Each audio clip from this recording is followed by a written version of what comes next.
Kebelakangan ini rakyat semakin gusar apabila melihat golongan tertentu yang pada asalnya diterima atas dasar kemanusiaan kini semakin berani mengemukakan pelbagai tuntutan tidak selari dengan kedudukan mereka di negara ini. Jangan sampai kerana terlalu murah hati tuan rumah pula dipersoalkan haknya di rumah itu sendiri. Rakyat boleh memaafkan kesilapan, tapi sukar melupakan kepura-puraan. Rakyat boleh menerima kekurangan, tetapi tidak pula menerima pemimpin yang bercakap dengan dua lidah dan berjalan dengan dua bayang.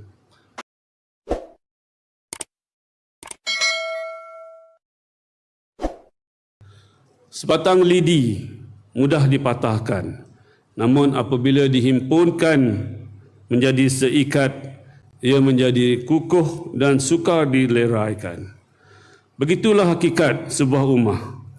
Apabila kita bersatu, mereka menjadi kuat. Tetapi apabila berpecah, mereka menjadi mangsa pada kelemahan sendiri. Pada hari ini, cabaran terhadap perpaduan tidak lagi datang dalam bentuk peperangan atau penjajahan seperti dahulu.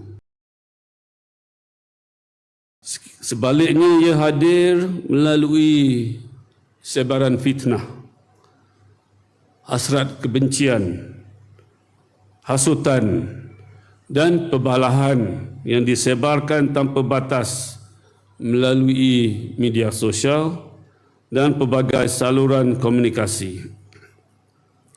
Perbezaan pandangan yang sepatutnya menjadi rahmat seringkali bertukar menjadi permusuhan. Manakala perselisihan kecil diperbesar sehingga meretakkan hubungan sesama saudara. Lebih malang apabila ada pihak yang sanggup meniup api perpecahan demi kepentingan tertentu. Mereka menjadikan sentimen kaum, agama dan politik sebagai alat untuk meraih sokongan. Sedangkan yang menjadi mangsa akhirnya ialah rakyat dan masa hadapan negeri dan negara. Bak kata pepatah, menang sorak, kampung tergadai. Sesungguhnya, perpaduan bukan bermaksud kita semua perlu berfikir dengan cara yang sama.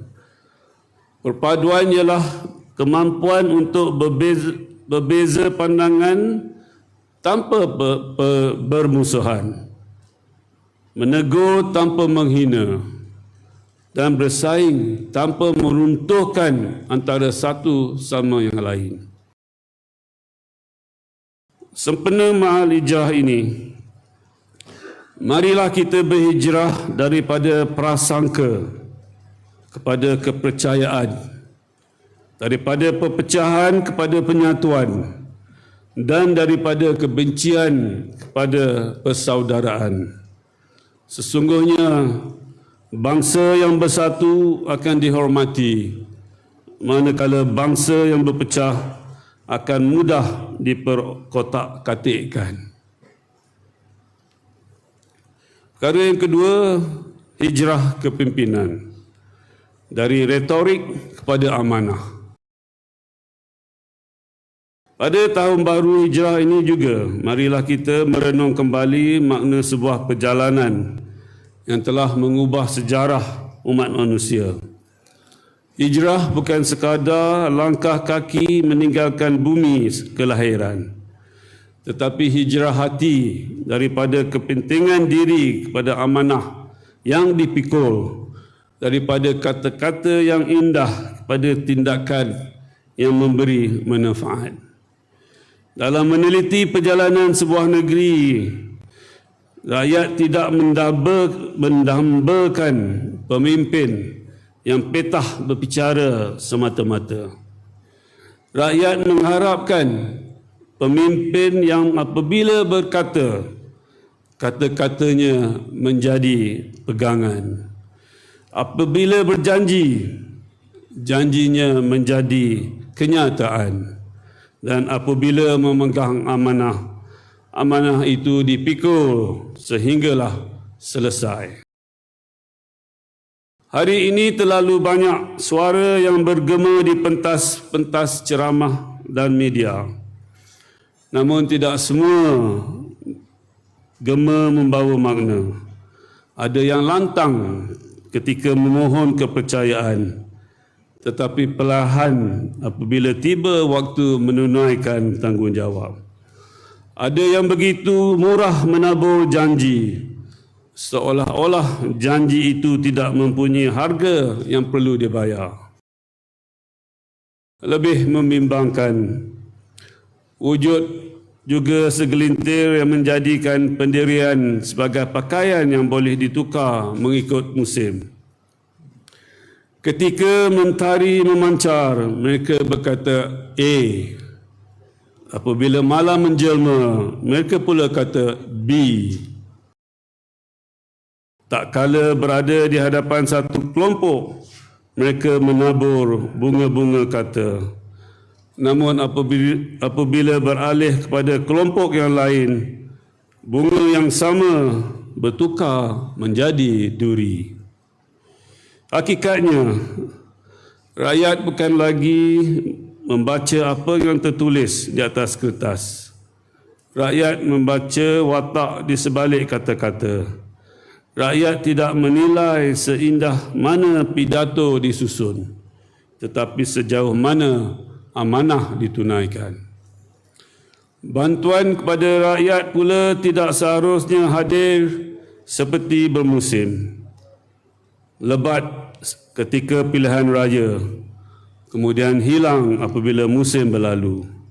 Sebaliknya, kebajikan rakyat hendaklah mengalir seperti sungai yang tidak pernah berhenti menuju muara. Kesempatan di sini saya merakamkan penghargaan kepada kerajaan negeri Pahang yang terus berusaha membantu rakyat tanpa mengira musim dan keadaan. Keprihatinan yang berterusan inilah yang akan membina kepercayaan, bukan sekadar slogan yang dicetak pada kain rentang atau ungkapan yang diulang-ulang di pentas politik. Kerana sesungguhnya rakyat boleh memaafkan kesilapan, tapi sukar melupakan kepura-puraan. Rakyat boleh menerima kekurangan, tetapi tidak pula menerima pemimpin yang bercakap dengan dua lidah dan berjalan dengan dua bayang. Fikir-fikirlah. Perkara ketiga, iaitu ma'al ijrah, amanah memelihara kedaulatan. Peristiwa hijrah yang kita hayati pada hari ini mengajar bahawa sesebuah masyarakat tidak dapat dibina hanya atas dasar belas ihsan semata-mata, tetapi mesti berdiri teguh di atas tiang keadilan, kedaulatan dan undang-undang.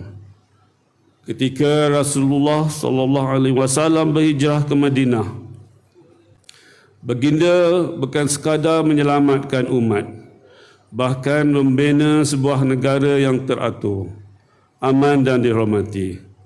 Islam mengajar kita untuk berlaku ihsan terhadap mereka yang ditimpa musibah, kehilangan kehilangan tanah air serta menjadi mangsa peperangan dan penindasan. Namun rahmah yang dianjurkan agama tidak pernah bererti kita mengabaikan kedaulatan negara atau membiarkan belas ihsan melampaui batas yang ditetapkan oleh undang-undang. Kebelakangan ini rakyat semakin gusar apabila melihat golongan tertentu yang pada asalnya diterima atas dasar kemanusiaan, kini semakin berani mengemukakan pelbagai tuntutan tidak selari dengan kedudukan mereka di negara ini. Dalam adat Melayu dan ajaran Islam di bumi Pahang ini, ataupun Malaysia sekalipun, tetamu sentiasa dimuliakan. Namun tetamu yang mengenal adab akan tahu menghargai budi, menghormati undang-undang dan memahami batas dirinya. Jangan sampai biduk yang ditumpangkan akhirnya mahu menentukan haluan nakhoda. Jangan sampai kerana terlalu murah hati, tuan rumah pula dipersoalkan haknya di rumah itu sendiri.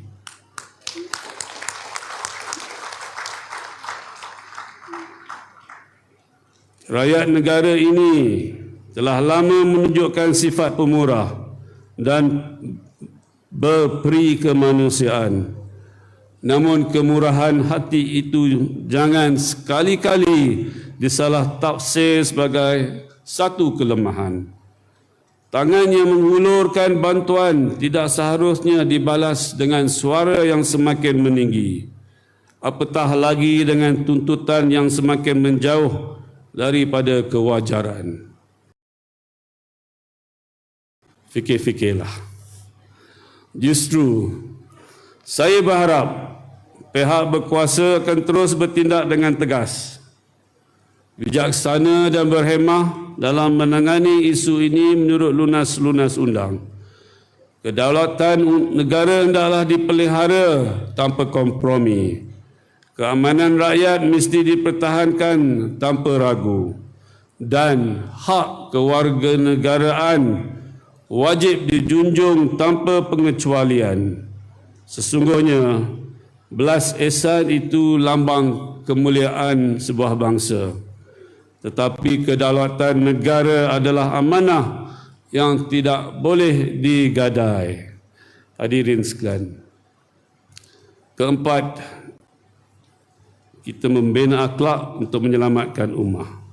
Mutakhir ini kita sering dikejutkan dengan pelbagai peristiwa yang menghiris hati dan meruntun jiwa. Berita yang dahulunya sukar dibayangkan kini seakan-akan menjadi tajuk harian.